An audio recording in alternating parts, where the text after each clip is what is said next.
Hello students, इस video में हम क्लास 8 मैथ का प्रैक्टिस सेट 1.1 सॉल्व करेंगे। चैप्टर का नाम है रैशनल एंड इर्रेशनल नंबर्स। तो चैप्टर शुरू करने से पहले हम समझ लेते हैं कि रैशनल और इर्रेशनल नंबर्स क्या होते हैं। तो पहले हम समझ लेते हैं कि रैशनल नंबर्स क्या होते हैं।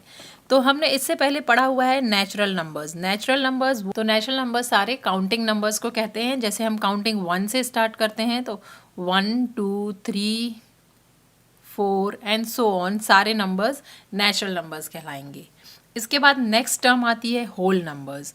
होल नंबर्स नेचुरल नंबर्स में अगर हम ज़ीरो को ऐड कर दें तो होल नंबर्स हो जाते हैं। तो अगर हम काउंटिंग 1 की बजाय अगर ज़ीरो से स्टार्ट करें, 0 1 2 3, तो ये सारे नंबर्स हो जाएंगे होल नंबर्स। तो होल नंबर्स और नेचुरल नंबर्स में केवल ज़ीरो का डिफरेंस होता है। होल नंबर्स में ज़ीरो भी आता है और नेचुरल नंबर्स में ज़ीरो नहीं आता है। नेक्स्ट हमने इंटीजर्स भी पढ़ा है 7th क्लास में। तो सारे नेगेटिव इन नंबर्स -1 -2 -3, फिर 0 -0, फिर 1 2 3, ये सारे नंबर मतलब सारे पॉजिटिव नंबर्स और सारे नेगेटिव नंबर्स और ज़ीरो, ये सारे मिलकर होते हैं इंटीजर्स। अब हो गया रैशनल नंबर्स। तो रैशनल नंबर्स बच्चों वो नंबर्स होते हैं जो हम रैशनल नंबर्स बच्चों वो नंबर्स होते हैं जो फ्रैक्शन के फॉर्म में लिख सकते हैं हम जिन्हें, जैसे 2/3, 4/5, 1, 0, ये सारे रैशनल नंबर्स हैं। ये रैशनल नंबर्स इसलिए हैं क्योंकि इसे हम न्यूमरेटर अपॉन डिनोमिनेटर के फॉर्म में लिख सकते हैं। और इसमें एक और बात हमें पता होना चाहिए कि जो डिनोमिनेटर है वो कभी भी ज़ीरो नहीं होता है।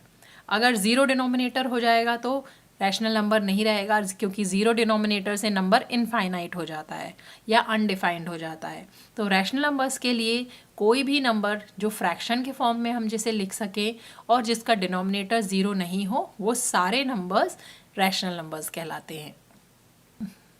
एग्जाम्पल में हम ले लेते हैं नंबर 1। तो 1 जो है वो रैशनल नंबर है।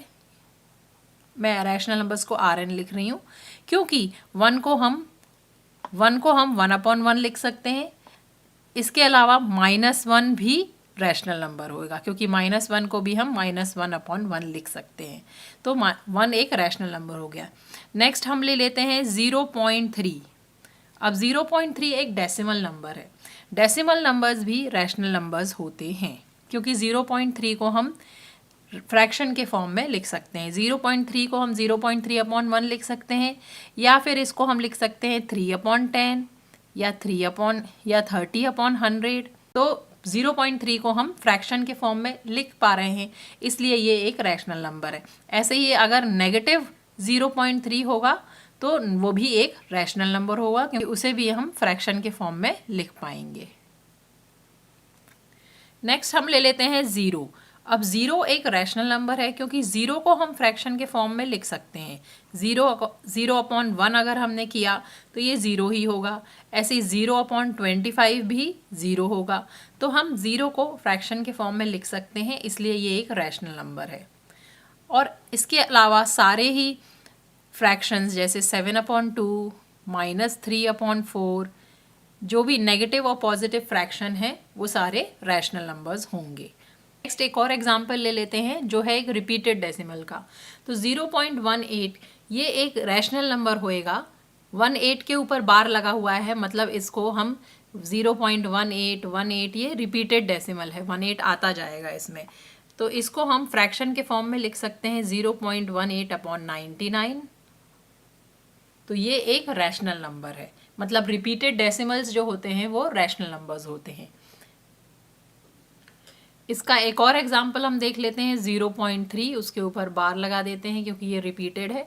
तो इसे हम लिख सकते हैं 1/3 फ्रैक्शन के फॉर्म में लिख सकते हैं, इसलिए ये रैशनल नंबर है। तो ये दोनों रैशनल नंबर हो जाएंगे। इसके बाद स्क्वायर रूट वाले नंबर्स ले लेते हैं। तो स्क्वायर रूट ऑफ 25 हो जाएगा 5। इसे हम फ्रैक्शन के रूप में लिख सकते हैं 5/1। तो ये एक रैशनल नंबर। लेकिन अगर हमारे पास आया square root of 3, square root of 3 जो होता है वो एक नॉन रिकरिंग डेसिमल होता है, मतलब उसमें तो स्क्वायर रूट ऑफ 3 जो होता है वो होता है 1.73205 एंड सो ऑन, मतलब ये नॉन रिकरिंग है, इसमें कोई भी नंबर रिपीट नहीं हो रहे हैं। और ये अनएंडिंग है, नॉन रिपीटिंग है और नॉन टर्मिनेटिंग भी है। तो यहाँ पर मैं लिख देती हूँ non repeating,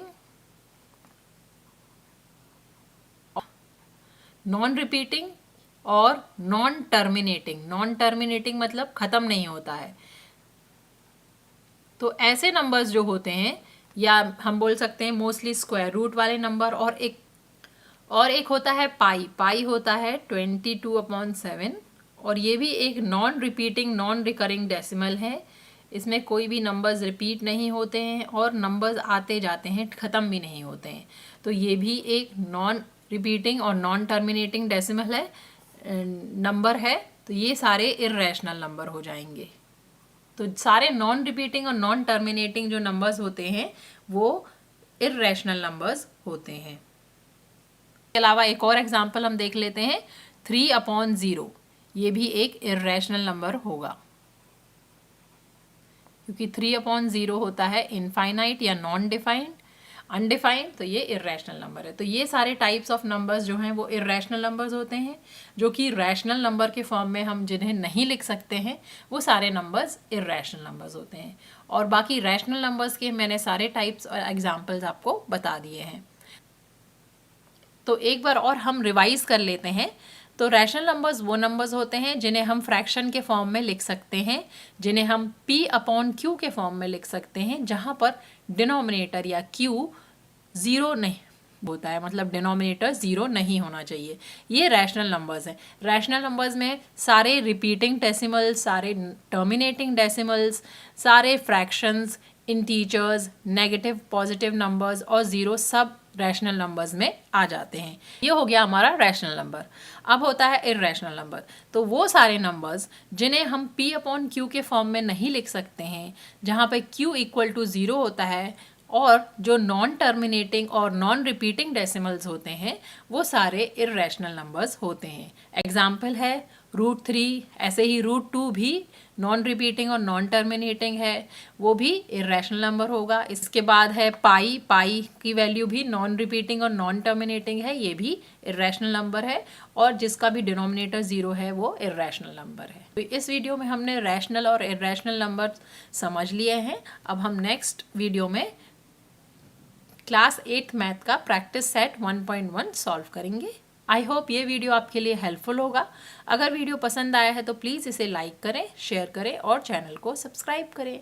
thanks for watching.